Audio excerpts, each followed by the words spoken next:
Estamos de regreso en Ciudad Abierta, un espacio en el que todos tienen voz.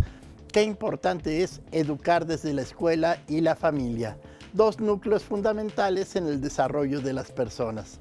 Sobre este aspecto nos platicará Tania Esmeralda Rocha Sánchez, doctora en Psicología Social, profesora e investigadora. Ella es coordinadora del Grupo de Investigación de Estudios de Género y Sexualidad en la Facultad de Psicología de la UNAM. Por otro lado, ha dictado diversas conferencias sobre los puntos que hoy abordamos. Ella se encuentra con Jacqueline Loaz Tapia. Adelante. Muchísimas gracias, doctor Volansky, como siempre. Y ustedes escríbanos a nuestras redes sociales, Ciudad TV 21.2, y platíquenos, ¿alguna vez ha recibido educación sobre trato igualitario y no discriminación? ¿En la escuela le hablaron de derechos humanos? Háblenos al 53220300. Tania, muchas gracias por estar aquí. Gracias a ti por invitarme y pues por abrir este espacio que es tan importante en estos días. Necesitamos insistir en la importancia de la educación en todos los sentidos. ¿Por qué? ¿Por qué es importante esta educación en derechos humanos? Mira, yo creo que durante mucho tiempo la idea de la educación se acotó como a una cuestión meramente utilitaria, como de generar competencias en las personas, pero en realidad el reto que hoy tenemos es que necesitamos una educación para la vida literal, ¿no?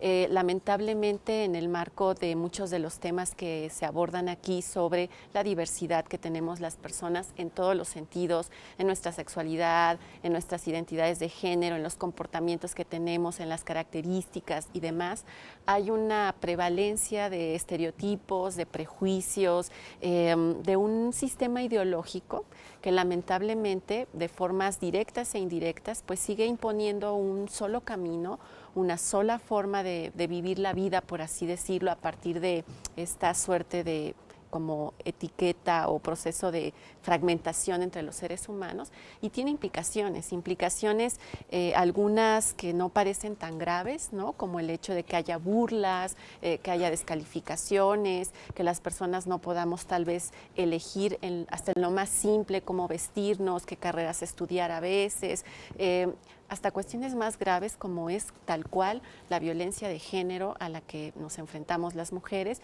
y muchas otras formas de violencia en general ante la diversidad. Entonces, por eso requerimos una educación. Y además me gusta esto que dijiste y creo que a muchas nos ha de hacer resonancia el que no solamente se nos tiene que educar o no solamente tenemos que educar a nuestros hijos, a nuestras hijas, en competencias, es decir, para que encuentren un buen trabajo, para que tengan un buen sueldo, sino para que tengan una buena vida. Y eso significa una vida digna también. Así es. Una vida en donde conozcamos y reconozcamos a la otredad y el respeto que esto se merece. ¿Qué pasa en las escuelas? ¿Hay verdaderamente esta formación? ¿O depende del maestro, de la maestra? ¿Existe alguna asignatura en este sentido? Pues mira, tú mejor que nadie sabes que tanto la escuela como la familia y el espacio público son los tres lugares en donde lamentablemente hay mayor discriminación y violencia. ¿Qué pasa en estos espacios? Por una parte, pues estamos hablando de espacios que aunque son instituciones, están integrados por personas y esas personas tenemos una serie de estereotipos, de historias, de experiencias de vida que podemos sin darnos cuenta, pues reproducir lógicas muy particulares de qué significa ser un hombre, ser una mujer. Cuesta mucho trabajo a veces por la falta de información y a la vez por los prejuicios, dar lugar a esta diversificación que hoy hay de identidades, de posibilidades, etcétera.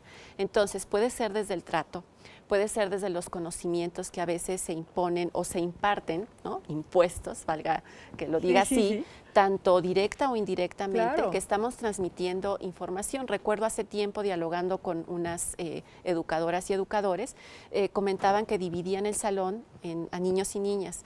Cuando se preguntaron por qué, dijeron, llevamos años haciéndolo y no sabemos por qué, ¿no? O sea, claro, vamos jalando inercias de comportamiento, de conducta y de manera de relacionarnos con las O sea, hay prácticas, ¿no?, que están tan instauradas, que no están problematizadas. Lamentablemente, yo creo que uno de los retos más grandes es poder romper esta aleación que hemos hecho entre cómo justificamos esa forma de educar y nuestra condición biológica. O sea, creemos que la condición biológica nos limita y delimita cómo tenemos que ser, y muchas veces en la escuela se sigue reproduciendo eso. Hay procesos de discriminación, hay procesos de violencia y de exclusión con base a esos prejuicios. Oye, a mí esto que nos platicas ahora me obliga como a preguntarte, ¿qué es educar?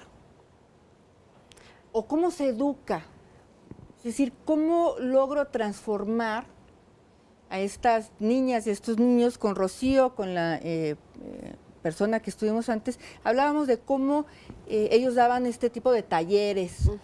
Y mi pregunta contigo es, ¿qué es educar entonces? Claro.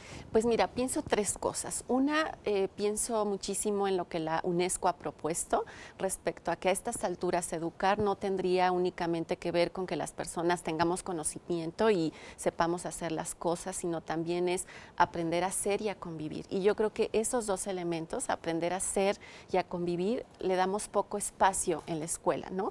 Está todo tan catalogado por tiempos, por actividades, que se nos ocurre que eso no puede ser tan importante. Luego pienso en el hecho de cómo pues hay cosas para las cuales ni siquiera quienes son padres, madres, docentes, educadores o educadoras están preparados porque no conocen de sí mismos temas como su sexualidad, temas como lo que significa todo esto de los roles y estereotipos de género, etcétera, y entonces prefieren evitar el tema. Me han compartido en distintos espacios el cómo, pese a las iniciativas que hay, como que en los libros de educación básica aparezca información, pues se saltan la clase, la temática, la página, porque por sus propios prejuicios. Porque es algo muy retador, porque genera miedo, y yo creo que fundamentalmente, y hay que recordarlo, estamos hablando de violencias pues que están cubiertas por prejuicios. Y la tercera cosa que pienso es que precisamente el año pasado estamos trabajando con familias diversas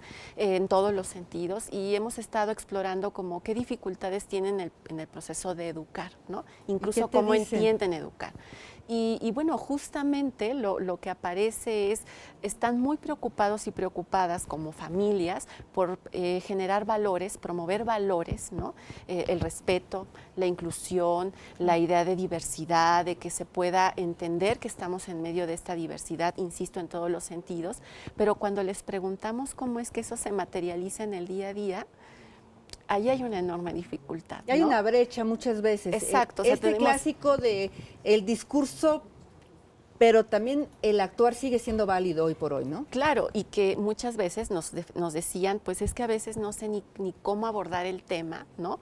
O intento decirle algo, pero tal vez cuando va a la escuela, a lo mejor yo intento con mi hijo o hija promover que tenga una educación. La educación no solo es, insisto, en un sentido de le voy a enseñar conocimientos, es con qué le permito jugar, qué tipo de juguetes tiene, qué comentarios hago yo en casa. La educación tiene que ver incluso con el proceso de modelaje, qué le estoy modelando yo con mis acciones, con mi trabajo, con lo que hago, y entonces de momento dicen, pues yo le enseño cosas distintas y en la escuela me mandan a llamar porque mi hijo o hija está ocasionando problemas debido a sus ideas revolucionarias, ¿no? Fíjate qué complejo y qué triste que estas experiencias de vida de familias que están preocupadas y ocupadas en la educación de sus hijos, una educación que hable de derechos humanos, una educación que sea incluyente, cuando van a las aulas se encuentren